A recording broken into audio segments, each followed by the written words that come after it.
9th class के सभी विद्यार्थियों का सत्र 2021 में स्वागत है। आपको पहले से ही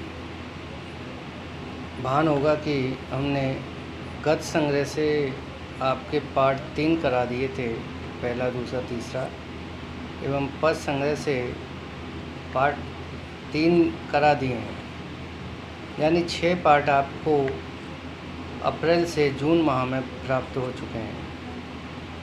आज हम गत संग्रह से चौथे पाठ के कवि परिचय को पढ़ाएंगे, जिसमें चौथा पाठ है जाबिर हुसैन का और पाठ का नाम है सांवले सपनों की याद। आपके पास किताबें तो ज़रूर होंगी, तो अगर जिन विद्यार्थियों के पास किताबें नहीं हैं वो अपनी किताबें खरीद लें, जिससे कि आपको अध्ययन में सहायता मिल सके। इस समय मार्केट में भी किताबें मिल रही हैं, जिनका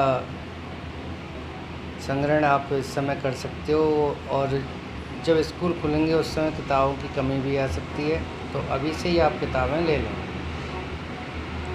तो देखिए, मैं किताब में से देख के आपको कवि परिचय करा रहा हूँ। जाबिर हुसैन इसके लेखक हैं। सांवले सपनों की याद के पाठ नंबर 4 है, तो इसको देखें अपनी किताब में। जाबिर हुसैन का जन्म सन 1945 में गांव नौनी राजगीर, जिला नालंदा, बिहार में हुआ था। इनका जो जन्म था वो बिहार के एक ज़िला है नालंदा, यहाँ पे हुआ था, और वो गांव है नौनी। ये अंग्रेजी भाषा एवं साहित्य के प्राध्यापक भी रह चुके हैं, यानी इन्होंने क्या है, अंग्रेजी भाषा में साहित्य भी लिखा एवं इसका अध्ययन भी किया, और सक्रिय राजनीति में भाग लेते हुए 1977 में मुंगेर से बिहार विधानसभा के सदस्य निर्वाचित हुए और मंत्री बने। यानी इन्होंने राजनीति में भी अपना योगदान दिया है, और ये मंत्री बन चुके हैं मुंगेर से। बिहार में मुंगेर नाम का एक स्थान है, वहाँ से ये मंत्री बन चुके हैं। 1995 से बिहार विधान परिषद के सभापति भी रह चुके हैं। विधान परिषद के सभापति बिहार के 1995 में। और जाबिर हुसैन एक साथ हिंदी, उर्दू और अंग्रेजी तीनों भाषाओं में समान अधिकार के साथ लेखन कर रहे हैं। देखिए, ये आज भी जिंदे हैं, और ये तीनों भाषा में समान लेखन कर रहे हैं, हिंदी में, अंग्रेजी में और उर्दू में। इनकी हिंदी रचनाओं में डोला बीवी की मजार, ये इनके साहित्य हैं। जो आगे है, तीसरा है अतीत का चेहरा, चौथा है एक नदी रेत भरी, आदि ये प्रमुख हैं। अपने लंबे राजनीतिक सामाजिक जीवन के अनुभवों में उपस्थित आम आदमी के संघर्षों को इन्होंने अपने साहित्य में प्रकट किया है। यानी इन्होंने क्या है, मनुष्य के जीवन का अवलोकन कराया है, यानी मनुष्य किस तरह से कार्य करता है, किस तरह से समाज में रहता है और क्या सोचता है, वो सारी चीज़ इन्होंने अपने साहित्य में प्रकट की हैं।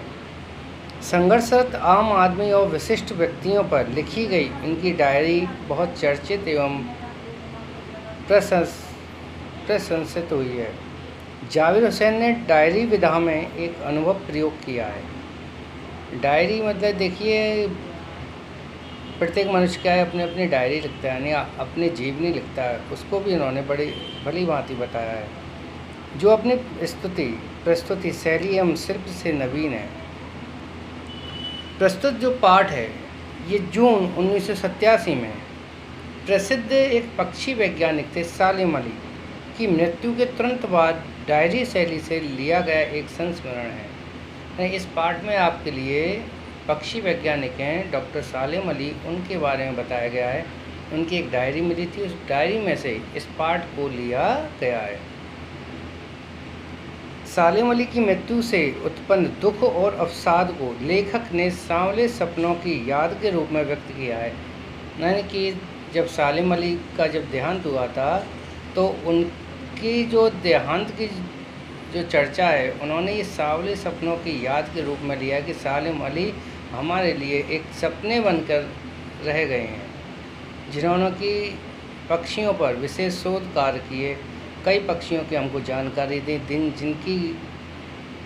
जिन पक्षियों को जानता नहीं था उनके बारे में बताया, उन पक्षियों के जीवन शैली के बारे में बताया, पक्षियों के रहन सहन, उनके विचार, उनके उड़ना, किस समय आते हैं किस समय जाते हैं, सारी चीज़ सालिम अली ने बताई थी, जो कि इस डायरी में लिखा गया है।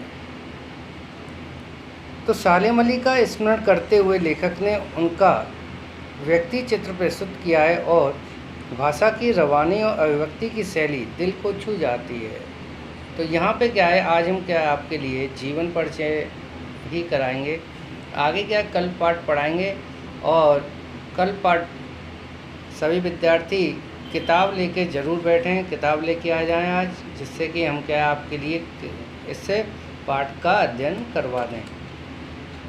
और सभी विद्यार्थी ऑनलाइन क्लास में भाग लें, क्योंकि देखो कभी भी स्कूल जब खुलेंगे तब आपके लिए ये पाठ सामने आएंगे, और इनका फिर रिवीजन भी हालांकि हम करवाएंगे स्कूल में, परंतु इस समय आप अगर पढ़ लोगे तो आपको सरलता महसूस होगी। तो सभी विद्यार्थी अपने और अपने सहपाठियों का ध्यान रखते हुए उनको भी बता दें कि ऑनलाइन क्लासेस चालू हो चुकी हैं अग्रवाल निकेतन उच्च माध्यमिक विद्यालय की, तो जिससे कि आपको अध्ययन में सुविधा हो सके। और किताब लेना ना भूलें, आज आप अपनी किताबों को खरीद लें, जिससे कि हम इस पाठ का अध्ययन कल करवा लें। ठीक है, धन्यवाद।